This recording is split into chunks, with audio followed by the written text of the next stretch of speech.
سلام دكير رحلات تخاتلتي علنا سمتكل نقولكم إيرتران حواتين أعاتين أويشتنا وصاين تقمطو سلاما فقرا تعنا قسانة يمنيلكم اتقول لجزي كباهم زرغب زرلخو تسفان مورالن حابون نحن اتتوبني هناتن رئيتون كيمزغنكم حل فايدلن أبزا جانل زيا حدش زخونكم سبات سابسكرايب بمقبار تخاتلتي نازي جانل نغتكونو بخبري نعدمكم كم تلمود كل جزي كنتك اسن كنت سن كلنا إيرتراونت كل جزء قبل بنا يخون. ويانا شعبيان تعاريقهم يوم كبهال كله أول سعيد بزحلفه وخلوا جن. ويانا شعبيان تتعاريقهم سراويت تجراين سراويت إيرتران بحد خوينهم وتهدروا صمدو مفتار أيك ألندو. أبين طريقكم حجي بس كيف كسر بدلكم. أبين لكم كم حجي. أبين لكم بنقص عين ما حضرنينا هاجر حجي بمنجستيات ما حضر دلا بمنجستة ما حضرنا بجزء منجست هاي لما رأيهم كان منجستي كون عندنا بجزء درجي كان طعمكم مسجد كسر حكاية جرح حدا يجوركم خمس عارف الصغلات مدريهم عقار غيركم أنتم حاسخات عقار وجابت تقل تريدكم ما قال أخصم تقدست سفرة اندابلنا يا أخصم سي أيكون من تجريتني إرترا كمان تبصح اندابلنا أخصم قدستي اندابلنا أخصم كل نقدر زلوا نحد كريستيان بزبط تربون زلوا اندابلكاس صوب بهذا بس لازل لك أنت كتقبض دامات كاميرا تتوصل بحرنا تيجي كتب كم يزولوا دون قرناي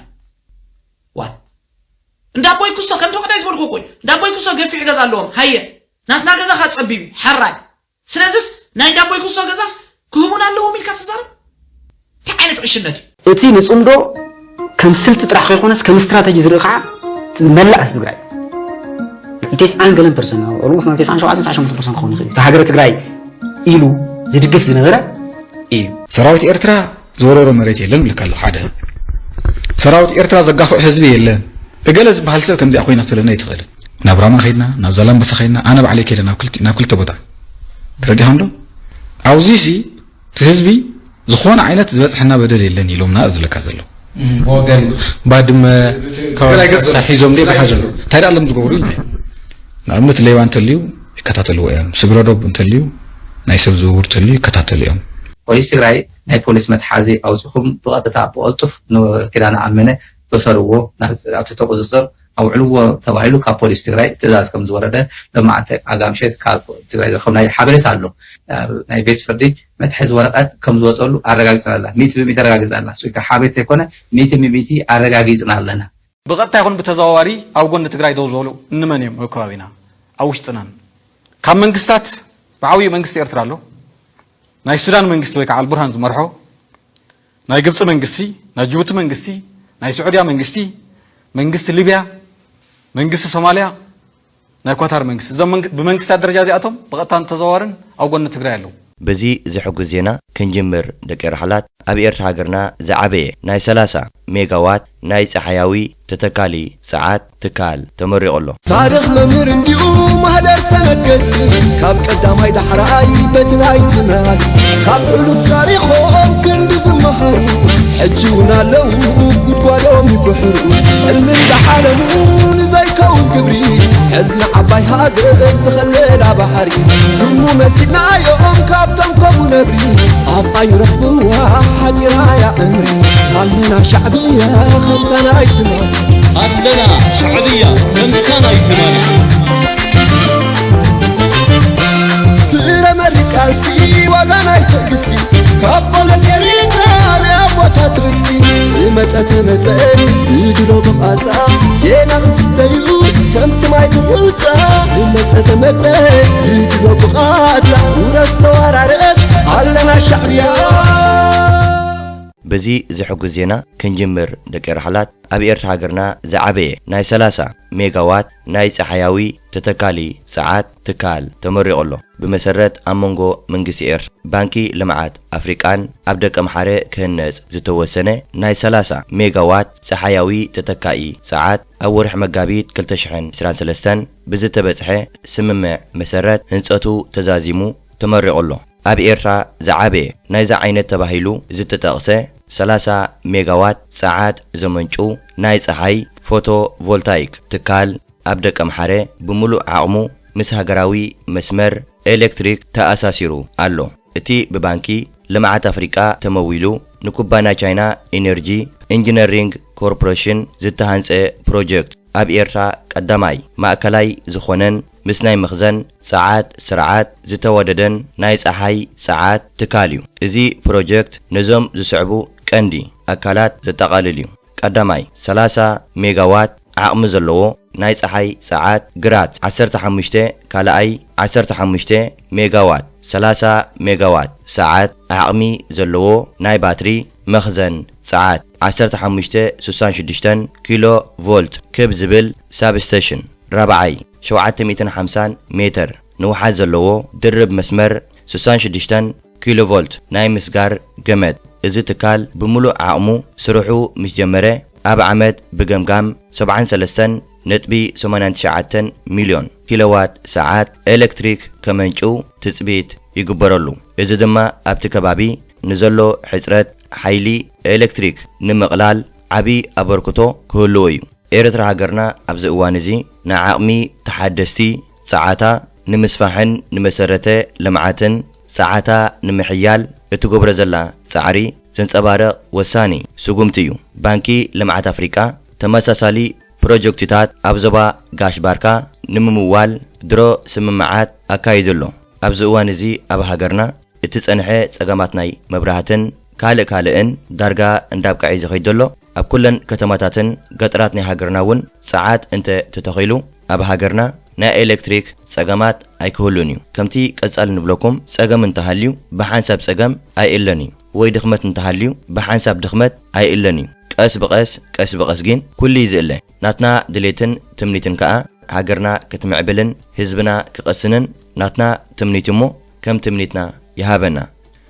ካልእ እውን ሓውና ኣወል ስዒድ ጽምዶ ብ35 ይመጸና ኣሎ። ኩናት የለን ንሕና እውን ንሱና እንደሊ ኩናት ዝበሃል ኣየድልየናን እዩ። ህዝብና ክቐስን ኩናት ወሮ ኩናት ንኸይሰምዕን ናትና ድሌትን ትምኒትን እዩ። ስለዚ ደቂ ራሕላት ነዚ ቪድዮ እዚ ክትከታተሉ ከለኹም እቶም ሳብስክራይብ ዘይገበርኩም ሳብስክራይብ ግበሩ ኢኹም። ላይክን ሸርን ሓጋዝ ስለ ዝኾነ ኣይትሕመቑ ኢኹም። ሚኒስተር የማነ ኣብ ማሕበራዊ መርበብ ኣብዚ እዋን እዚ ብኤክስ ዝፍለጥ ኣብ ዝፀሓፎ ጽሑፍ ጉጅለ ብልጽግና ብዛዕባ ገማግም ባሕሪ ኤርትራን ወደብ ዓሰብን ዝነዝሑ ዘሎ መግለጺታት ካብ ክውነት ዝረሓቐን ሕሱርን ክብል ገሊጽዎ ኣሎ። ምድንጋርን ከተእምን ምጽዓርን ሕማም ዘሰዓቦ ቁልውላው ባህላዊ ጀነራል ጻድቃንን ካልኦትካ ብሕማም ተቆማጢዖም ዘለዉ እንታይ ብልኹም ዘለዉ ንዕዘብ ኣለና። ኣብ ዘይምልከቶም ኣብ ዘይናቶም ከም ዝምልከቶምን ከም ናቶም ገይሮም ክዛረቡን ከለዉ ካብ ዝዓቢ ሕማም ወላ ሓንቲ የለን። ኣብዚ እውን እንተመፂና ደቂ ራሕላት ፕሬዚደንት ኢሳያስ ኣፈወርቂ ትማል ምሸት ኣብ መቐበሊ ኣጋይሽ ደንደን ናይ ኣምባሳደራት ጃፓንን ህንድን ክልቲኦም ነበርቲ ናይ ስራሕ ወረቐት ተቐቢሎም ከምኡ እውን ኣምባሳደራት ብራዚል፣ ስሎቫክያ፣ ካናዳ፣ ታይላንድን ኣርሜንያን ተንቀሳቐስቲ ብቅድም ተኸተል ተረኪቡ። እቶም ኣምባሳደራት ካብ ነናቶም መራሕቲ ሃገራትን መንግስቶምን ናብ ፕሬዚደንት ኢሳያስ ኣፈወርቂ ናይ ሰናይ ድሌት መልእኽቲ ኣመሓሊፎም ክልቲኣዊ ዝምድናታት ምሕዝነትን ምትሕባርን ኣብ መንጎ ዓዶምን ኤርትራን ዝያዳ ንምድልዳል ዝኣተውዎ ቃልን መብፅዓን ኣመሓሊፎም ኣለዉ። እቲ ጉዳይ ዘብዘብ ዘሎ ድሕሪ ቁሩብ እታ ንእሽተይ ሃገር ከተንበርክኸን እያ። ወያነን ሻዕብያን ተዓሪቆም እዮም ክበሃል ከሎ ኣወል ስዒደብ ዝሓለፈ ከቕርቦ ከሎ ግን ወያነን ሻዕብያን ተዓሪቆም ሰራዊት ትግራይን ሰራዊት ኤርትራን ብሓደ ኮይኖም ወታደራዊ ጽምዶ ምፍጣር ኣይከኣልን ዶ? እዚ ንምንታይ ይጠቕመና ይመስለኩም? ቁፅሪ ሓደ ወታደራዊ ጽምዶ እንተተገይሩ እቲ ሕዚ ጽምዶ ክበሃል ከሎ ባዕሉ ብቃል ጥራሕ ጽምዶ ስለ ዝተባሃለ ንኤርትራ እውን ካሊእ ኢዲኤፍ ኮይኑዎም ንትግራይ እውን ካሊእ ቲዲኤፍ ኮይኑልና ንትግራይ ክወቅዕ እንተበለ እውን ጽምዶ ደየሎን ቲዲኤፍ ኣሎ። ጽምዶ ዝበሃል ቲዲኤፍ እውን እኒሄ። ንኤርትራ ክወቅዕ እንተበለ እውን ኢዲኤፍ ኣሎ። ጽምዶ ዝበሃል ኢዲኤፍ እውን እኒሄ ክብል ከሎ ዓብይ ፈተና ኮይኑዎ ኣሎ። ናይ ሰላም ጽምዶ ስለተባሃለ ሰራዊት ናይ ሃገርናን ሰራዊትኩምን ምትሕዋስ ማለት ኣይኮነን። ምስ ህዝቢ ሱዳን ሰላም እንድሕር ተባሂሉ ምስ ህዝቢ ኣምሓራ ሰላም ተባሂሉ ሰራዊትናን ሰራዊቶምን ዝተሓወስሉ ምኽንያት የለን። ሰላም ክበሃል እንከሎ ህዝብን ህዝቢ ሰላም ምኸውን ኣብ ዝኾነ ምትሕጋዝ እንተመፂኡ እውን ክትሕግዝ ትኽእል ኢኻ። ካብኡ ሓሊፍካ ግን ተዓሪቕና ስለ ዘለና ሰራዊት ናይ ሃገርናን ሰራዊት ናይ ትግራይን ወታደራዊ ጽምዶ ክፍጠር ኣይከኣልን ዶ ዝብል ሕቶ እዩ ዘቕርብ ዘሎ እዚ ዝሓተ ዘሎ ሕቶ ኣብኡ እንከሎ ተመሊሱ እዩ ወታደራዊ ጽምዶ እንተሃልዩ ወይ ከዓ እንተተፈጢሩ ብሓፂሩ ድፋዕ ኮይኑ ነዚ ናይ ሰላም ጽምዶ ንኽድልድል ዝብል ሓሳብ እዩ ንስኹም ዓዲ ኣለኩም ኢትዮጵያ ትበሃል ሃገር ኣላትኩም እዚ ዘይከሓት ሓቂ ስለ ዝኾነ ክትቅበልዎ ጥራሕ ዘለኩም ኣብ ሃገርና እውን መንግስቲ ኣሎ ሰራዊት ኣሎ ልዕሊ ኣብ ክልልኩም ዘሎ ኣብ ሃገርና ኣሎ እዩ ንስኹም ንዓድኹም እንተ ተኸላኺልኩም ናብ ሃገርና ዝመጽእ ወላ ሓደ ሓይሊ የለን ጽምዶ ክበሃል እንከሎ ናይ ሰላም እንተዘይኮይኑ ናይ ኩናት ኣይኮነን ወይ ከዓ ሓንቲ ሃገር ትኾነሉ ይኮነን ወይ ከዓ ሰራዊት ትተሓወሰሉ ኣይኮነን ከም ነብሶም ከዮም ዝርዩና ዘለዉ ንሕና እኮ ሃገር ኢና ሃገር ኣለና መንግስቲ ኣለና ህዝቢ ኣለና ሰራዊት ኣለና ባንክ ኣለና ኣየር ናይ ኩናት ኣለዋና እቲ ንሓንቲ ሃገር ዘድሊ ዝበሃል ኣብ ሃገርና ኩሉ ኣሎ ስለዚ ሃገር ካሊእ ዝኾን ደሎ ክልል ከዓ ካሊእ ዝኾን ደሎ ምናልባሽ ሕጂ ንነብሶም ከምዚ ሃገር ዝኾኑ ከምኡ ክመስሎም ይኽእል እዩ እንተኾነ ግን ኣሸንኳይ ሃገር ክትኾኑ ምልእቲ ክልል ንኽትኾኑ ኣብዚ እዋን እዚ ኣፀጊምኩም እዩ ዘሎ ብዙሕ ህዝቢ ስለ ዘለካስ እንታይ ክትጎብጥ እንዳማትካ መሬት ክትወስድ ባሕር ናተይ እዩ ክትብል ከመይ ዝበልዎ ድንቁርናይ ዋት እንዳቦይ ክስቶ ከም ተቐዳይ ዝበልኮ ቆይ እንዳቦይ ክስቶ ገፊሕ ገዛ ኣለዎም ሃየ ናትና ገዛ ካጸቢብ ሓራይ ስለዚስ ናይ እንዳቦይ ክስቶ ገዛስ ክህቡን ኣለዎም ኢልካ ትዛረብ እንታይ ዓይነት ዕሽነት እዩ ክትብል ትኽእል ኢኻ ከካሪኒ ኣው ክቕመጥሲ ነዚ ገዛውቲ ራህዋን ፈጠረ ገፊሕ ገዛውቲ ኣለዎም ደየካሪና ካብ ዝዓፅዎ ክትብል ትኽእል ኢኻ እዚ ሓደ ቅቡል ኣርጊመንት እዩ ኣይነካርዮን ዑጭ እንተኢሎም ግን ብዝኾነ መንገዲ ከተረኸብዎሎም ኣይትኽእል ኢኻ ቢኮዝ ገዝኦም ኤንድ ኦፍ ደ ስቶሪ ስለዚ እቲ ካልእ ድሒሩ ዝመፅእ ኣርጊመንትካ እንታይ እዩ መስመር ቀይሕ ባሕሪ ክኽፈት ኣለዎ ምባል ንምንታይ ይፅላእ እዩ ዝብል ኣብይ ኣሕመድ ጉድለት ፍልጠት ጥራሕ ኣይኮነን ዘለዎ ጉድለት ቅንዕና ናይ ሓሶት ባህርያት እውን ኣለዎ እንታይ እዩ ዝገብር መሲልኩም ፈሊጡስ ኣብኡስ ይሕውሰላ ንዘራረብ ምባል ይከፈት ምባል እንታይ ፀገም ኣሎ ዋ ይከፈት ምባል ዳ ፀገም የብሉን ንሕና እኳ ምደገፍናካ እስኻ ግን ናይ ዋንነት ሕቶ ኢኻ ተልዕል ዘለኻ ኣብይ ኣሕመድ ግን ናይ ዋንነት ኣርጊመንት እዩ ዘልዕል ዘሎ እዚ ቀይሕ ባሕርስ ንዓዩ ሂብካ ምቕባል እንታይ ማለት እዩ ሕራይስ ክንታይ ኢኻ ክትበና ደሊኻ ሕራይ በል ኣዲስ ኣበባ ሃበና ንዓናኻ ከምቲ ኮይኑ ኣዲስ ኣበባ ላሊበላ ጎጃም ማዓት ቦታታት ደሊና ኣለና እሞ ንሕና ዓሰብ ክንበካ ናይ እንካን ሃባ እንትኾይኑ ማለት እዩ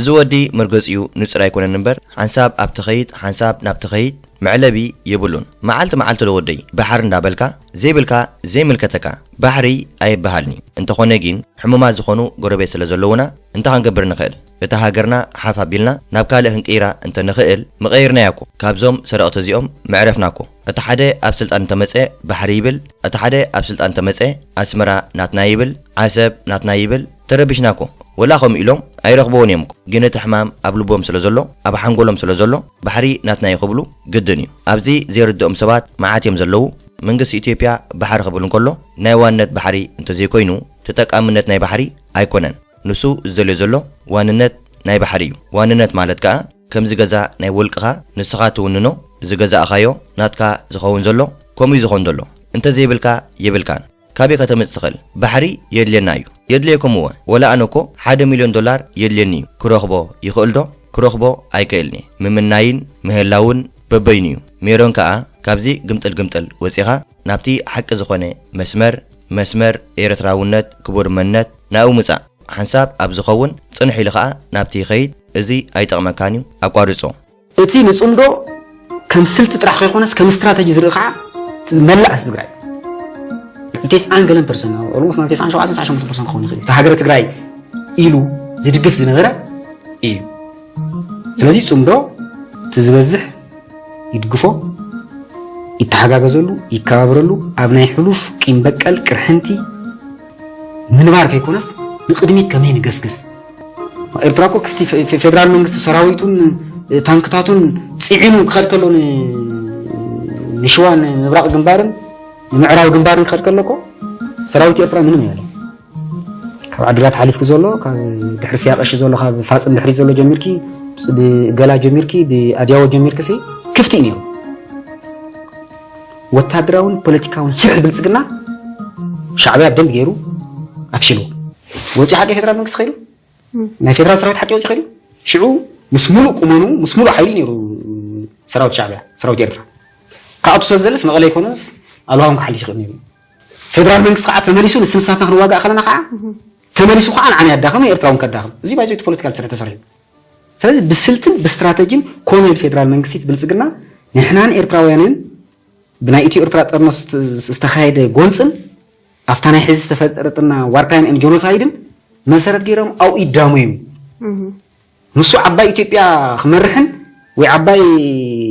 ኦሮሞማ ናይ ኩሽ መንግስቲ ክመስርት እናሰርሐሲ ዋይፎር ንሕና ሰሜናውያን ዘይና ሓሲብ እዩ ልዕሊ 70 ሚእታዊት ነዚ ናይ ሰላም ጽምዶ ህዝቢ ትግራይ እንተተቐቢልዎ ጽቡቕ እዩ ምኽንያቱ ጽምዶ ናይ ሰላም እንተዘይኮይኑ ናይ ኩናት ኣይኮነን ሰራዊትናን መንግስትናን ከዓ ናይ ህዝቢ ትግራይ ጥፍኣት እንተዝምነ ሰራዊትና ኣብ ትግራይ ኣትዩኮ ኮፍ ክብል እንተዝደሊ ዝኽልኩሉ ኣካል የለን ህዝቢ ክቐስን እንተኾይኑ ክሰርሕ እንተኾይኑ ክሓርስ እንተኾይኑ ብሓፈሻውን ህዝቢ ክረጋጋ እንተኾይኑ ሰራዊት እንተሃልዩ ከምቲ ዝድለ ክንቀሳቐስ ኣይክእልን እዩ ነዚ ስለ ዝፈለጠ ሰራዊትና ከዓ ካብ ዓዶም ወፅዩ ከምዚ ዝገብር ሰራዊት ኣሎ ድዩ ንሶም እንተዝኾኑ ወይ መንግስቲ ኢትዮጵያ እንተዝኸውን ኣብ ሃገርና እንተዝኣትዉ ምወፁ ዶ ኣይምወፁን ነዊሕ ከይኸድናውን ንልዕሊ ነዊሕ ዓመታት ብዘይ ግብርን ብዘይ ርግጫን ኣብ ዘይ ሜረቶም ባድመ ሒዞም በጥ ክብሉን ከለዉ ዕድል ስለ ዝረኸቡ እዩ ንሶም እንተዝኾኑውን ካብ ሃገርና ኣይምወፁን ሰራዊትና ግን ከምኡ ስለ ዘይኮነ ናይ ሰላም ሰራዊት ስለ ዝኾነ ባዕልዩ ገዲፍሎም ወፅዩ ነቲ ህዝቢ ንኽጥዕሞ ክሓርስን ክነግድን ናፃመታን ክኸውን ዘሜረትና ስለ ዝኾነ ሰራዊትና ወፂሎም እዩ ከም ዝገብር ሰራዊት ኣሎ የለን ኣብዚ እዋን እዚ እኮ ብጀካ ምግባጥን ምዝማትን ካልእ የለን እኮ ሰራዊትና ግን ብሕግን ብስነ ስርዓትን ተቐይዱ ስለ ዝኸይድ ነቲ ሕማቕ ተግባራት ኣየተግበሮም ብኣንጻሩ ተጓሪ ግን ኣብቲ ዝሓለፈ ሓፂር ዓመታት ሰሚዕና ኢና ሰራዊትና ሕያዋይ እንከሎ ዘይበደሎም ዘይጋፍዖም ንሰራዊትና ከጸልሙን ዜናቱ ክብዎን ሰሚዕና ኢና ኣብዚ እዋን እዚ ግን ሰራዊትና በዳሊ ድዩ ምን ይበዳሊ ሓቂ ስለ ዝኾነ ይገልጽዎ እዮም ዘለዉ ሰራዊት ኤርትራ ዝወረሮ መሬት የለን ልካሎ ሓደ ሰራዊት ኤርትራ ዘጋፍዕ ህዝቢ የለን እገለ ዝበሃል ሰብ ከምዚ ኮይና ትለና ይትኽእል ህዚ ሰራዊት ብልጽግና እዩ ናይ ኣዲስ ኣበባ መናእሰይ ናይ ትግራይ ዝገፍፍ ዘሎ እዩ ከይብለሉ ሕዚ ኣዲስ ኣበባ ይግፈፍ ኣሎ ሓቂ ኣብ ምዕራብ ትግራይ ናይ ደቂ ኣንስትዮ ወፃሕ ያጋጥመሎ ሰብ ይመውት ኣሎ ብቐዳማ 7 ሰዓት ተረሽኖ ጸለምቲ ሓደ ቀሺ ሓውስካ ሰራዊት ኤርትራ ከምረሽነ ህዚ ናይ ህልውና ሓደጋ ኣሎ ንተሓቋቐፈሉ ንናበበሉ እዩ ናይ ትማል ብኻሊእ መንገዲ ይዝብ ዘሎ መጥዑ እምሮ እንተልይዎ ሰላም ዝደሊ ንድሕር ኮይኑ እዚ ዌልካም ዲ ዝብልስ እንታይ ዝብልኩም ዓይነት ኣነ ይርድእን ኮባይ ዝብል ይሓስቡ ድዮም ዝዛረብዎ ዘሎ እቶም ሰባት ሲ ይርዶም ዝዛረብዎ ዘሎ ይኽብል ዝደሊ ክሕግዝውን መሰልን ግቡእን የብሉን ኣብ መሬት ትግራይ ይሕግዝ ዘሎ ዝብለኩ የለን ኣብ መሬት ዘሎ እየ ዝበልኩ ኻነ ሓደ ዘረባ ኢና ተዛረብና ንህዝብና ሰላምን ምርጋዕን ይህበሎ ክትብል ተለኹም መግለፂ ኣብቲ ቦርደር ግን ክልቲኡ ህዝቢ ክራኸብ ከሎ ኣብ ቦርደር ሲ ናይ በርሊን ወል የለን ኦት መንደቕ የለን እቶም ህዝብታት ይራኸቦም ዕዳጋ ብሓደ ይገብሩ እዮም ኣብቲ ማእኸል እንካን ሃባን ከጋጥም ከሎ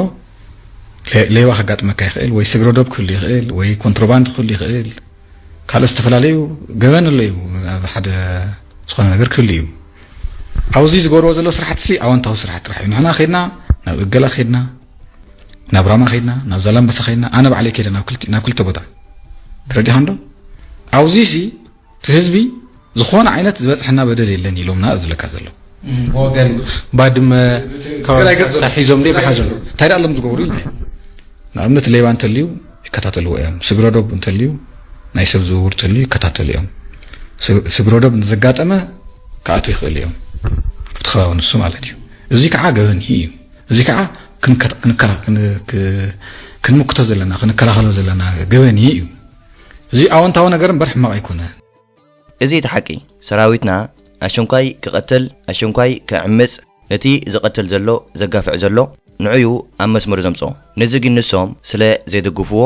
ብዙሓት ሰረቕቲ ስለ ዘለዉ ካብቲ ብስርቂ ዝረብሕዎ ሰራዊትና ምስ ከልከሎም ድሓር እንታይ እዮም ዝብሉ ሰራዊት ሻዕብያ ደኣሞ ቀታለ እንድዩ ሰራዊት ሻዕብያ ደኣሞ ሰራቕ እንድዩ ዘማት እንድዩ ከምዚ እዮም ዝብሉ እኮ እቲ ሓቂ ግን ከምዚ ክገልጾ ጸንሐ እዩ ዜናትና ኣይናትናን እዩ ንሕና እኮ ጭዋ ህዝቢ ኢና ሕማቕ ክርኢን ከለና ነብስና ኣይገብረልናን እዩ እዚ ስለ ዝኾነ ከዓ እቲ ሓቀኛ በቶም ሰረቕትን መደናገርትን ኣይፈቶን እዩ ባዕለይ ከይደ ዝብል ዘሎ ናብቲ ሰራዊት ሻዕብያ ይብድላሎ ዝተባህለ ቦታ ባዕሉ ኸይዱ እዩ እቶም ህዝቢ እንታይ ኢሎሞ ሰራዊት ሻዕብያ ነቶም ሰረቕትን መደናገርትን እቶም ሰብ ሸጡ ዘለዉ ንዕኦም ኣብ መስመር ምእታው እንተዘይኮይኑ ኣብ ልዕሊ ህዝቢ ዝኾነ ግፍዒ ወይ በደል ኣየውረደን እዚ ምስክርነት እዚ ዝፅላእ ኣይኮነን ንሰራዊትና ከዓ ጽቡቕ ጌርና ባዕልና ስለ ንፈልጦ ኣብኡ ስለ ዝነበርና ናይ ሰራዊትና ባህሪ ኣይጠፋእናን እንተ ተንኪፍካዮ ከምዘይ ምሕረካ ክትፈልጥ ኣለካ انت زي تنكيف كايجين سراويتنا اي تنكفاكاني سلاماوي سلازخوني ፖሊስ ትግራይ ናይ ፖሊስ መትሓዚ ኣውፅኹም ብቐጥታ ብቕልጡፍ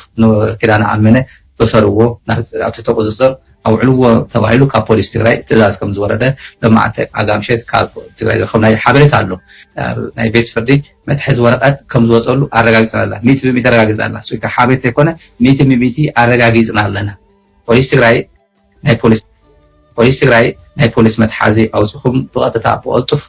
ክዳን ኣመነ በሰርዎ ኣብቲ ተቁፅፅር ኣውዕልዎ ተባሂሉ ካብ ፖሊስ ትግራይ ትእዛዝ ከም ዝወረደ ሎማዓንቲ ኣጋምሸት ካብ ትግራይ ዝረኸብ ናይ ሓበሬታ ኣሎ ናይ ቤት ፍርዲ መትሓዚ ወረቐት ከም ዝወፀሉ ኣረጋጊፅና ኣለና 100% ኣረጋጊፅና ኣለና ስዊታ ሓበሬታ ይኮነ 100% ኣረጋጊፅና ኣለና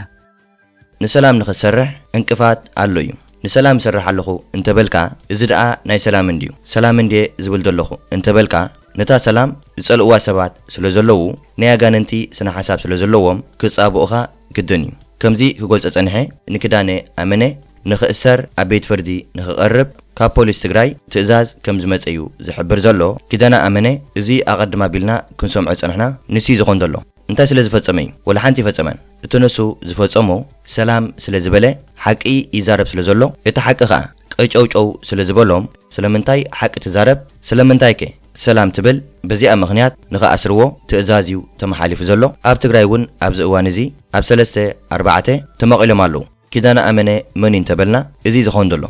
ብቐጥታ ይኹን ብተዘዋዋሪ ኣብ ጎኒ ትግራይ ደው ዝበሉ እንመን እዮም ኣብ ከባቢና ኣብ ውሽጥናን ካብ መንግስታት ብዓብዪ መንግስቲ ኤርትራ ኣሎ ናይ ሱዳን መንግስቲ ወይ ከዓ አልቡርሃን ዝመርሖ ናይ ግብፂ መንግስቲ ናይ ጅቡቲ መንግስቲ ናይ ስዑድያ መንግስቲ መንግስቲ ሊብያ መንግስቲ ሶማሊያ ናይ ኳታር መንግስቲ እዞም ብመንግስታት ደረጃ እዚኣቶም ብቐጥታ ተዘዋዋርን ኣብ ጎኒ ትግራይ ኣለዉ ትማል ትግራይ በይና ነይራ እዚ ክስምረሉ ኣለዎ ዓመፅቲ ክንመን ኣለዎ ጎንና ዓመፅቲ ሓደ አልሸባብ እዩ ካሊእ ተቃዋምቲ ደቡብ ሱዳን ናይ ደቡብ ሱዳን ተቃዋምቲ ኣሰላልፈኦም ምስ ትግራይ እዩ ቀጥታ ዲ ብተዘዋዋር ካሊእ ዘረባ እዩ አንተ ወስሚሮ ለየ ተቃዋምቲ ደቡብ ሱዳን ኣሰላልፈኦም ምስ ትግራይ እዩ ካብኡ ከዓ ናይ የመን ሑቲ ብቐጥታ ይኹን ተዘዋዋሪ ኣሰላልፈው ምስ ትግራይ እዩ ኣብ ኢትዮጵያ ዘለው ምስ ብልጽግና ዝነበረ ፋኖ ምሳና እዩ ናይ ኦሮሞ ነፃነት ግንባር ወይ ከዓ ኦላ ዝበሃል ኣሰላልፈ ምስ ትግራይ እዩ ናይ ኦጋዴን ነፃነት ግንባር ኦንኤልኤፍ ዝበሃል እውን ምስ ትግራይ እዩ ካብ ናይ ኢትዮጵያ ዓመፅቲ እየ ዝብል ዘለኹ ካልኦት እውን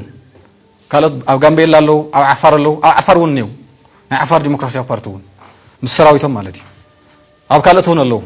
ስለዚ ኣብ ከባቢና ብልጽግና ዝተኸበበ ስርዓት እዩ ኣብ ማእኸላይ ምብራቕ ዘለዉ ሓገዝቱ ኤሚሬትስን እስራኤልን ከዓ ቀርኖም ተሰቢሩ ዘይመሓድርዎ ውግእ ወሊዖም ኣብ ፀገም ኣለዉ ዝብል ከስምረሉ ዘሊ ምስ ብልጽግና ዘሎ ምን እዩ ሓደ ናይ ቻድ መንግስቲ እዩ ብመንግስቲ ደረጃ ናይ ቻድ መንግስቲ ምስ ብልጽግና እዩ ናይ ኤሚሬትስ መንግስቲ ናይ እስራኤል መንግስቲ መንግስቲ ደቡብ ሱዳን መንግስቲ የመን ዋላ ፓራላይዝ ዝኾነ መንግስቲ ይኹን ማለት እዩ መንግስቲ የመን ምስ መንግስቲ ኢትዮጵያ እዩ ኩሉ ሰብ ክፈልጦ ስለ ዘለዎ እዩ ተራ ጉዳይ ኮና ንርኢ ዘለና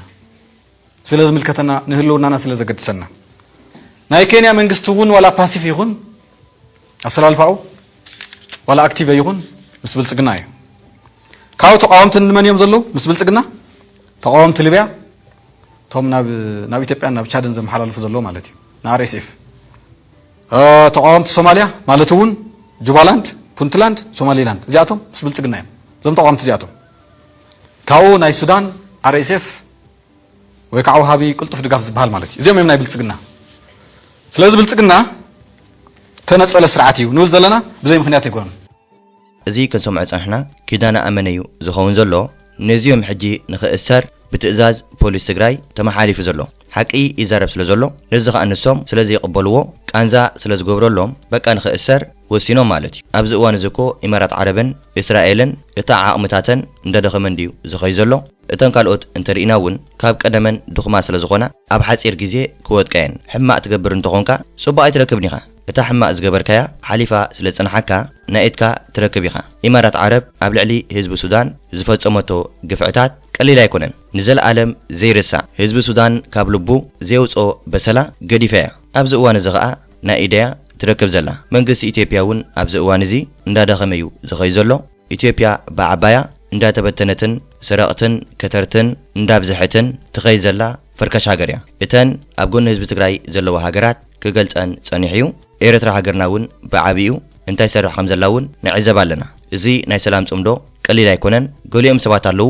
ከምዚ ቀሊል ክሰርሕ ዘይክእል ከድምዕ ዘይክእል ከምኡ ዝርእይዎ ኣለዉ እዮም ልክዕ ከምቶም ጽምዶ ናይ ኩናት እዩ ዝብሉ ዘለዉ ካብኦም ዝፍለ ይኮነን እዞም ዳዕሚ ሰሪዕ ዝበሃሉ አንጻር ናይ መንግስት ሱዳንን ህዝቢ ሱዳንን ዝገጥሙ ዘለዉ ኩናት ከፊቶም ዘለዉ ንሶም ከዓ አንጻር ህዝቢ ትግራይን አንጻር ሃገርና እዮም ወላ ሓንቲ ፍጥረት ሰብ ይብሎምን ብጀካ መቕታልን ምዝማትን ካላ አይፈልጡን እዮም ብዝኾነ ግን ጽቡቕ እዩ ገሊጽዎ ዘሎ ፈተውትኻን ጸላእትኻን ጽቡቕ ጌርካ ክትፈልጥ ከለኻ ይጠቕመካ እምበር ኣይጎድኣካን እዩ أبين صديقكم حج مسجد كسر بدلكم أبين لكم قبل حج أبين لكم بنقص عين ما حضرنينا هاجر حج بمنجستيات ما حضر دلا بمنجستة ما حضرنا بجزء منجست هاي لما رأيهم كان منجست يكون عندنا بجزء درجي بجزء درجي خم طعمكم مسجد كسر حكاية جرح هذا يقولكم خمس عارف صلاة مدريهم عقر غيركم أنتم حاسة عقر والجبل تقل تريدكم ما قال حاول دور عند الرغد تقولوا نظام ريت قدشان لك حركة تهزم لك هذاكم حركة لك بس قال لهم بالله بس يتخو عند حرتي اتاقسم دبهال انا مجمرت اقسم دبهال عدي مثلا كم زي خصاي مثلنا عاد بتخرسيان بقى بتخرسيان دلوس دبري قدام قال يمثلني عاد ندحر كوينه ابديكم صنيحكم بزا عجسي بمنجست إثيوبياس بمنجستيات ما حضر لله اتناي سلطان قال منا ناي نقصنت جلست تريفيلكم بزبن درج خم منجست دينير ده ازاي حيجلد انت انا منجست خوين ده بزبن درج نبر برتع منجست هاي لمريم السخونه انت اديكم كانكم مسجد دي صراحكم انزر ما يكوشن ملس طبعا كان مسجد دي صراحه كشع مسجد دي صراحه كشع انت خونك كم دبر سينا يسبك دبر سينا متى مسجد الله دي دبر سينا يلمكم الله دي صانيه هذه براينا انا اب دبر سينا مسجد الله دي بقى حجي تميلكم نبرو بقى خمطاب نبركم ما خابد نبركم ما يتخفاتكم نح حجي اسلامي تخوين كاب بفلا اسلامي تخوين كازن هاجرات عرب بنقوسين تجزا بقى دبي بنقوسيات تجزا بقى عد عرب ده بلس بنقوسي تجزا مالتي حجي عند حركاب انت خاب قدم كاب انتي افتي اقسم زبهان اندحر مسجد سريح كذا يتفلت بين دي حملك حج مسجد تسرح واي نهلكيت كذا حاسبك كان كهتال قدد لهم كانكم قدفوا خمتنا قدمكم ورقم تنور نوركم قدم كما لكم تنابرون لكم حجي خما لكم تقول تقدشكم يكم نوت تقالعوا وايكم مزز بخرسيان تتحلالكم ما تتحلالكم انا زغرمني دك رحلاسي بزعبازي ابخصم زلو بزعبو زقنزو معاتيم زلو يملكتنا دي خوينو بهايمانوت انت مصيناكو كريستيان انت خونكا اب ግብጺ ክርስቲያን አሎ اب ግሪክ ክርስቲያን አሎ اب ጀርመን اب ሆላንድ اب አሜሪካ اب ካናዳ اب አፍሪካውን اب ኢትዮጵያ አሎ اب ሳውዝ ሱዳን አሎ ኮታ ወዘተ ማዓት ሃገራት ክርስቲያን አለዋያን اب እስልምና እንተ መጽናውን اب ሳዑዲ አለው اب የመን አለው اب ኩዌት አለው ኮታ ወዘተ اب ብዙሓት ሃገራት አለውየም እቲ اب ሃገሮም ዘሎ ጸገም ንዓኻ ይምልከተካ اب ሳዑዲያ ዘሎ ጸገም ይምልከተካ اب ኢራቅ ዘሎ ጸገም ይምልከተካ ወደ ሃገር ካዲ ኮይኑ ኣብ ግሪክ ዘለኸ ይምልከተካ ኣብ አሜሪካ ዘሎ ኮሙ ኣብ ካናዳ ዘሎ ኮሙ ኣብ ዓዲ እንግሊዝ ዘሎ ኮሙ ይምልከተካ ዲ ኮይኑ ኣይምልከተካኒ ሃይማኖት ናይ ውልቅኻዩ ሃገር ከዓ ናይ ሓባርያ ኣነ ሃገራዊ እንዳበልካ ግን መስጊድ ኣይምልከቶምኒ እዚ ቅዱስ ቦታ እዩ ከምኡ እንተ ዝኸውን ኣብቲ ዝሓለፈኮ ተዓዚብና ኢና ህዝቢ ኤርትራ ንኸበላልዑ እንታይ ደሚሎምና እቶም ጥባሕ ዘለዎም ንሶምዮም ቀቲሎምና ንሶምዮም ኣጋፊዖምና ከም ዝኽብሉ ረሲዕኹሞ ትግራይ ምስ ሃገርና ኣውግ ምስ ኣተወትኮ ክርስቲያን ጥራሕ ደይኮነ መጺና ወላ ሙስሊም መጺኦምኒዮም ዝዋጉኡን መራሕትን ኣይመጽና እንዲዮም በሃይማኖት ስለ ዝሓሰቡ ደይኮኑ በሃገር ስለ ዝሓሰቡ እስላም ይኹን ክርስቲያን ይኹን ንዓና ነኸጥፍኡ ዓጢቖም መጺኦምኒዮም እዚ ደይኮነ እንተ ሓቂ ንሕና ከዓ ክርስቲያን ከይበልና ሙስሊም ከይበልና ነቲ ዝመጸና ጸላኢ ሓይሊ መኪትና ኢና ስለዚ ጉዳይ ናይ አዲስ አበባ ጉዳይ ናይ መቐለ ጉዳይ ናይ ኣኽሱም ይምልከተና ዲ ኮይኑ ሃገርና ይኩነን عدنا يكونن أما صحف قدس أخصم قدس بوتايا أخصم ناي كريستيانيا زبل ألوديو سلازي أبتقراي زلو هزبي حاون داعتهم ننحدو هزبي أي تبالا العوو ننوي عامتات بفقري إسانا حزبي كريستيان كيبالي مسلم كيبالي كساب حجي كنبرو إساني حميم قابل علي زغونا هزبي كريستيان يخون مسلم يخون ولا كال امنت هلوو سلغ تحدر صبا يكونن نابزن السخنا بإيروبا مسمت أخاكو بتغريستيان كسري حيلكا ኣይኮልኮልኻን ጃሚዕ ክሰርሕ ኢልካ ኣይኮልኮልኻን እምነትካ ስለ ዝኾነ ገሪፎም ኸዮም ከምኡ እንዳገበሩ እንከለዉ ግን ኣብ ልዕሊኦም ሕማቕ ክትሓስብ እንከለኻ ንጽባሕ ንጎ ኣይገድፉኻን እዮም ብሕማቕ እዮም ዝጥምትኻ ናይዚኣ ሰዓብቲ ሕጂ ብዙሓት ስለ ዘለዉ ነዚ ተዛረቡ ዘላ ዝድግፍዎ ኣለዉ እዮም በቃ ሞኒካ ከም ስለ ዝበለት ክንድግፍ ኣለና ብወገን ናይ ሙስሊም ከዓ ይመፁ ኣብ ኣኽሱም ከምዚ ክግበር ኣለዎ ከምዚ ክስራሕ ኣለዎ ኮታ ብዙሕ ይዛረቡ ኣብ ዘይምልከቶምን ኣብ ዘይእትዎምን ባዕሎም ነብሶም ሕማም የምፁ ማለት እዩ ብዛዕባ ሃገርካ ሕሰብ ብዞም ትቕንዘብሎም ዘለኹም ንሶም ግን ኤርትራውያን ኣሕዋትና እዮም ኣይብልኻን እዮም ኣሕዋቶም ምስኦም ስለ ዘለዉ ንሕና ኸ ኣሕዋትና ደቂ ሃገርና ስለ ዝኾኑ ነናትና ንግበር ንፍቕርን ንሰላምን ክንሰባኽ ኣለና እምበር በቃ ንኹይናት ንዕግርግር ሃይማኖት ብሃይማኖት ዓሌት ብዓሌት እዚ ኣይጠቕመናን እዩ ካብ ሓንጎልና እውን ነውፃዮ እቲ መስጊድ ኣብ ኩሉ ክስራሕ ኣለዎ ንምንታይ ትኽልክልዎ መሰሎም እንዲ ክትብል ትኽእል ኢኻ ኣኽሱም እታ ቅድስቲ ስፍራ እንዳበልና ኢኻ ኣኽሱም ሲ ኣይኮነም ንትግራይ ንኤርትራ ከማን ትብፅሕ እንዳበልና እያ ኣኽሱም ቅድስቲ እንዳበልና እያ ኣኽሱም ኩሉ ነገር ዘለዋ ንሓደ ክርስቲያን ብዙሕ ትርጉም ዘለዋ እንዳበልካስ ኣነ ሙስሊም እየ ተዝኾን ከማን ኣብቲ ክርስቲያን ከም ፍሉይ ዝርእይዎ ቦታ ኣብቲ ክርስቲያን ከም ቅዱስ ቦታ ዝርእይዎ ቦታ ከማን ከይደ ኣብኡ መስጊድ ዝሰርሕ ንዓይ ስምዒት ኣይመሃበን ወላ ሕጂ ክርስቲያን ኮይነ ኣነ مسلم أما أخذ تجري حنتي فريتي بوتا كم ناتهم كم قدست بوتا كم فريت بوتا كم كل نجار مزخنة نعوم أنت زريقوا بوتا تتولس أو خيتك بتغسل تسرح جلس ولا حنت سنس كمان سي أي مكان سلذي تغنيم تمام تجري زول لهم فتحوا نهم زعينت بداي في الليل تمام زول لهم تأهيكم زعت عبيت لهم زحت لبامات لهم أباسي أبجر خيبة كفتحوا تسفى يجبر بفلاي نحن كل جزء مكبر أمونجنا قالو مكبر قالو كبرت نفلت إن نبتلى أخوينا نتحدث بزيها سي خون زلوا تحدث كيتاسي تحدث كيتاسي مالتيو فلذي أبمرو تجري أنت دا كوينو تي مخل كالنا مسجد وي أبمرو تجري أنت دا قالو خينو نو زيج جايو تاتجريون وقع فيهم الأيام تاتجريون يقوموا زلوا تاتجريون يعبلهم زلوا دكم أبتجريهم زلوا نعدا إلكا كتزارب تخلي خمارتي إتا نكريستيان كم فري بوتا توهاب نكريستيان كم فري نجار تقصر بوتا أبو خيت كام مسجد مسرح جنسي ولا أنت يسمعيد كشب زغل ولا حنتي نعيسي زي رداني مقام عمد بخمسة أرست تباش تدا أخونك صباح نقول أنت يخمس نبكال مكتتال نبكال مكيام كان نقول من قدو نحن حاليس نزارب علينا صدق زلوا سبالو كم زوج داي كركب بولو سلو موضوع يجبرو تقول داي بزح زي ملكوت نبرسه وين تقول داي نورمال زي نبرسه أكابيدي يريو أبدم تأتو أمك تأتو كم استاد كيمت أدما بجبو مفتح غرو ولو تمع عبيد عادي تي أو زلوا مراحي قله نزقول داي ترى هذه أنك فتحون عي درسي بلن مالتي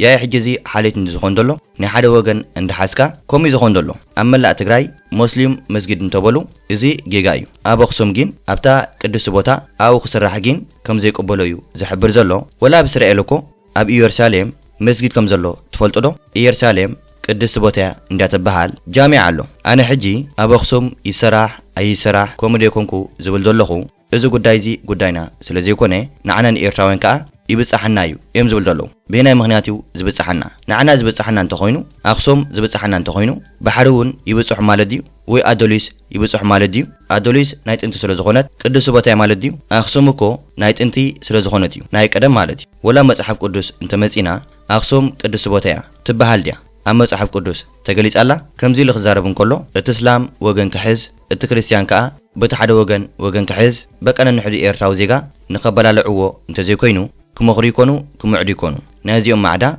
ترجم يبولون بجكا محساون نسب مهرامن ازيوم قال انت يفلطو ولا حنتي فلطون يوم كاب جرمن سوا نخدف إلو سويز خيد كاب هولاند سوا نخدف إلو جرمن خيد ناتهم سراح ازي سلو زغونه بزعباناي يخصوم بزعباناي أديس أبابا زملكتنا يكونن نعاهم كا عاقمهم سلازي كونه أبزي عاقمهم أيتو ازي أقواني فوهم زلو تولو أخو زلوي بمنقسناي إثيوبيا زمزة علاماي كم يجرك حزب تجري تبرالعو بهيمانة يخون بعليت يخون بقبيلة يخون كوتا كم تستعمو كم يجرو يبرالعكا كم إذا حسب إزي تلو خزقة ناتو سلزخونة كنت انكو قولو علنا بفلاي يتم هاجراويان أبزو قدايزي زي ملكتنا خنسو نايزخونة ساقعي أين حاز قدي هاجرنا نكبر يتم حواتنا أبي إثيوبيا زلو بزعبهم زي حسبك بمنقسنا إثيوبيا ساقعي زلو بزعبهم زي حسبك نتيركا خيتك بزعباني أخصم كتزارب أي ملك عالكاني رأي كمال لهم ده عندهم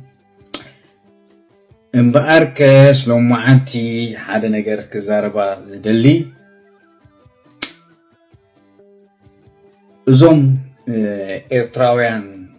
ትግርኛ ዝዛረቡ ሲ ንትግርኛ ሲ አምሓርኛ ቀይሮሞ መጽኦም ነቲ ትግርኛ ሲ ቋንቋም ትግርኛ ሆነሱስ አምሓርኛ ናብ ትግርኛ ቀይሮም ክዛረቡ ኣብ ሚድያ ርኢናዮም ሳይ ካትመውት እንታይ ገደሸኩም ሲ ናብ አምሓርኛ ሲ ናብ ትግርኛ ትቀይርዎ ቋንቋ ትግርኛ ኣለኩም እንዴ ብትግርኛም ዘይትዛረቡ እንታይ ሰኪፍኩም እንታይ ክብለኩም ደልየ ደቀረ እቶም ትማሊ ዝረገጹና እቶም ትማሊ ዝጨፍልቁና እቶም ትማሊ ጥዋዴታትና ዝረገጹ ቋንቋኦም ቀይርኩም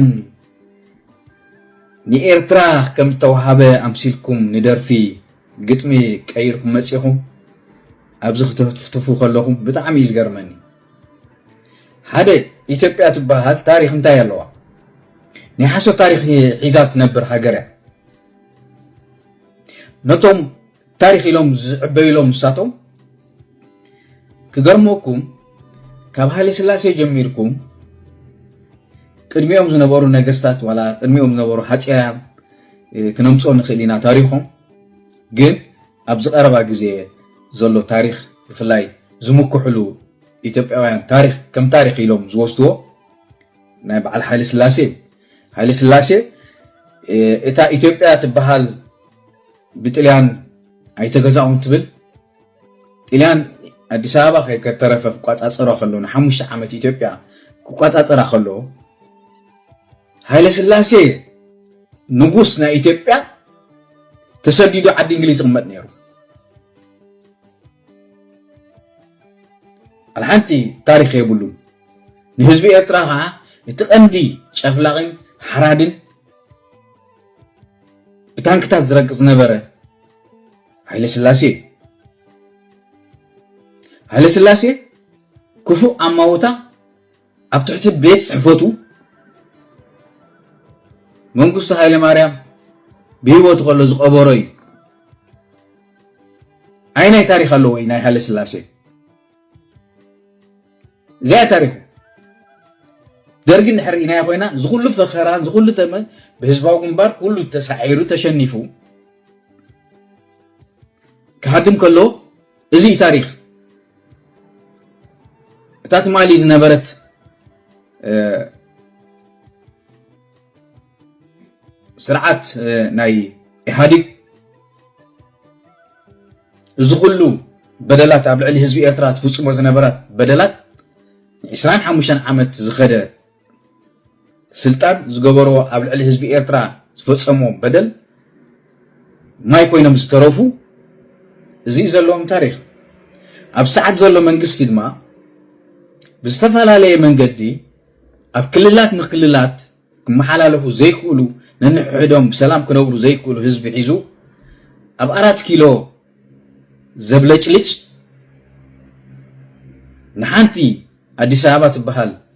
ኣብ ማዕቢልያ እናበለ ኩሉ ግዜ ክፍክርን ንዓለማት ክኽሕድን ንሪኦ ዘለና መንግስቲ ብልጽግና ካብ ሓሶት ወፃኢ ብክንደይ ዕዳ ተጠላቂዩ ንሓንቲ ሃገር ኣዝዩ ኣብ ላዕሊ ደረጃ ከብፅሓ ዝኽእል ዕዳ ተጠቕሊሎም ዝኸዱ ዘለዉ ሃገር ነዚኦም ይኹም ከም ታሪክ ዝማዕበለትን ዝጸበቐትን ኣምሲልኩም ተቕርብዋ ዘለኹም ካብ ኣምሓርኛ ናብ ትግርኛ ዝቀየርኩም መናጅት ዝኾንኩም ብሽም ተቃወምቲ ትንቀሳቀሱ ትርጉም ሃገራውነት ዘይርድአኩም ትርጉም ምንነት ሃገርኩም ዝረገጽኩም ተርጉምኩም ክትመጽኡ ከለኹም ብጣዕሚ ይሕዝነኒ እስኹም ናይቶም ትማሊ ዝረግጹ ዝነበሩ ህዝቢ ናቶም ዝላገጽሉ ዘለዉ ዝጻወተሉ ዘለዉ ሓሳባት ኣምጪኹም ንህዝቢ ኤርትራ ወይ ከዓ ንሃገር ኤርትራ ክድውኑ ተሓስቡ ከለኹም ብጣዕሚ ኢኹም ትገርሙ ህዝቢ ኤርትራ ሓንቲ ነገር ክነግረኩም ሻዕብያ እቲ ትጸልእዎ ሻዕብያ ኢልኩም ድቃስ ዝኸልኦኩም ህዝባዊ ግንባር ንናጽነት ዝተቃለሶ ከም ኢትዮጵያ أمعبالة درجة نيرات تخون معرخ نديك متوجفت نجزيون نخونتاتون نقدفو كاو مسيون أبتي كونتات كابتس عن شمونتن زغدا شجر قبل علي إيرترا أبي درجة مبسحت حتصير أوانات زرعنا يمعبالة عالم ززاربة شو 10% عبيت كتير يخلا نزي نإيرترا رأي زغون تصلو ويكعا زخلفو رسحات قرابتي سرعتات أبي درجة 5 مسحت وي أبيك درجة تبصح 5 تخيل سلازي تفوتو دناقور سلازغونكم maybe إذن حجينا إثيوبيا نعخاتكم زحوقسكم لبهم زرهرهركم لبهم بقى إثيوبيا أبي درجة بصح الله إثيوبيا تجزي أتفلتني معرخ ندي إثيوبيا مالت عباي درجة بعالم تفلت هاجريا إثيوبيا مالت نرأسا حليفاسي نخالي نقرابتنا أفريقيا خون زخيل هافتن تحسن زلوا هاجريا ما يزي قارص هاجريا جن هزبا بتيميت تساقين أبشجرن مكران أو كيناتن زنبر زلو أبكندي عدا تطلاقي زنبر زلو هزبي السهم زي تفوتو السهم زي تريوو أبي تبع زلو شجر كنقولكم بتعمي مجرمكم إثيوبيا أب عالم تابت إميت قداميتي تقعتن أبشجرن زلا هاجريا فتيهم سأليهم رأيوه السيكونة من الوقت نشعبيها تصرفون نشعبيها تقولوا كتقالوا نهزبكم تصرفوا زلكم جنات عنجلات على كل زعق سنة نجار من إسا إيرترا أبزخود الخيدو ولا يسدد ولا يسجر كمينا زتصددوا إثيوبيين واشنطن دي سي خيدو رأيوهم كسام مريت زي ترفه كم هاجر زفلوتو إثيوبيين زوزحو سدتنياتا أب أمريكا زلو إثيوبيين كمينا زتصددوا إثيوبيين أموكالينا خيدو فتشوهم إثيوبيين زوزحو سدتنياتا جرمن كيدو زوزحو سدتنيا إثيوبيين أوروبا بتفعل عليه من قدي بشم إيرترا تفعل عليه إثيوبيين معلوم تسددوا أو أوروبا زوزحو إثيوبيين جن يمسوكم إيرتراوي تسدد أبشجر زلو قيد يسمعكم كم إثيوبياوي أبشجر زلو بعرب توقحف زلو حزبي رأي وغيدو تاريخكم زي مجنزاب تاريخكم زي تفوتو رسحات كان بعل سغم يا إيه تدي دريفو لكم أبزك السايم شيخم كتزاربوا كلهم بتعاميهم تحفروا تدي مالت كفتم ناي إيرترا أنصار كفو جباري كفو حسابي من كأنيا نايبو ناي تاريخ ناي تمالي ناي بوتاتو زجبر من كأنيا إيرترا مهانو أتصبي أفلتكم أنا أقولكم دللي تيدروس كاساون مالت ناي إيرترا أنصار تكبار تفصم كمناتو إيرترا كوينو زسرح درافاي سلازي قبل علي إيرترا زلو كفو جبري ما نم إيرتراوي زي فولتو خلو يخيليون قداماي ناي أتصار النت ويكع توم كيشفلق زحسب أتحساس بازلو عمره تدرسي من البات إتي درفي نعومي ملكات إتي زومصون نعوي ملكات أي ملكتانني جد بزح نجر نإيرترا حسب كفتم كندي أبتعتي إيرترا أبتعتي إثيوبيا خوينا خد كي تقصل كندي غوسواساي كموهانو متن كنغروكم دلي جن السخاتكم نام حرنيا ترجيكم متيهم سي بزعبا إيرترا قتمي كتبلو خلوهم بتعاميهم تحزنوا هذا تقراوت لكم بمسلم حرنيا مسيلكم تمصو بزعبانا إيرترا كيلو زتأمي حزب لكم استشجر حزب لكم بلعو زي درر بلعو زي حدر أبشجرن مكران تدربي زلوا حزبكم هاجر زي حزة حزب لكم زعوم تسكر قرو زعوم حمامو زعوم تساقيو تاقدشكم زعوا إرترات حمو حزبنا تاريخ أب عالم تزبلسن شوا حزبن تزحيلن زبرتعن أب كله ميديا كيركا بخبر زفلت حزبي زلنا أب عالم بلمنان بتميتن سبزكم وتناز حدر أيكوننا نزلنا سلازي ياي تسمبل علي مع كراخي كده نسي طيب مدر خدنت مع كوركم كدنو حزبكم رأيو نحزبكم حليو تم حد تقراوت كومو تقورو عميليات مصو يواهم نحزبكم حماملو نحزبكم تساقيلو لكيري عوتنا حفاش تاريخن حق النت من النت إرتراوي بزن كمزن زدارابشن زد حرحرن نجار يلن تاريخنا تصبو غيرنا نفوتو تمهرناين زصنحناين استسندن اياتاتنا جغانو ابوتاتنا زورسونا حدري حجون غناخ كنغلصينا غناون اب عالم كنفلطينا كبرن موغسن سمعتاتنا عوتنا حفاش